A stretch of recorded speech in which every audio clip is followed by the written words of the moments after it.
تو کہنے لگی آپ کیا کھائیں گے؟ تو میں نے کہا نہ میں کھاؤں گا نہ تو کھائے گی، مہمان جو نبی پاک کا ہے۔ کہا اچھا، اب ذرا تجویز دیکھو میاں بیوی کی سوجھی آپس میں۔ کہتے ہیں کھانا لگا دینا، کیونکہ ایک آدھ بندے کا کھانا ہے۔ اپنی غربتوں کا ہر جگہ اظہار کرنا، رونا رونا، یہ دیکھو غربت کیسے چھپائی جا رہی ہے۔ اس کو کہا نہیں کہ چل تو تھوڑا رحم کھا، تو آیا ہے تو تھوڑا رحم کھا، یہ نہیں کہا اٹھ کے نا تو کھانا رکھنا اور اٹھ کے نا چراغ ٹھیک کرنے کے بہانے بجھا دینا۔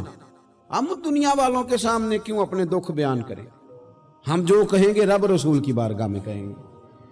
تو نا چراغ ٹھیک کرنے کے بہانے، اہلیہ اٹھی، کھانا دینے کے بعد چراغ ٹھیک کرنے کے بہانے بجھا دیا۔ خامد بھی ہاتھ چلاتے رہے، بیوی کبھی برتن رکھتی کبھی اٹھاتی، پتہ چلے کہ کھانا کھا رہے ہیں، کھانا کھایا جا رہا ہے۔ کہتے ہیں مہمان پیٹ بھر کے کھانا کھا گیا۔ یہ کام ہوا رات کے اندھیرے میں، اس وقت ہوا جب چراغ بھی بند تھا، اس وقت ہوا جب کوئی دیکھنے والا نہیں تھا، کسی پڑوسی کو بھی خبر نہیں تھی۔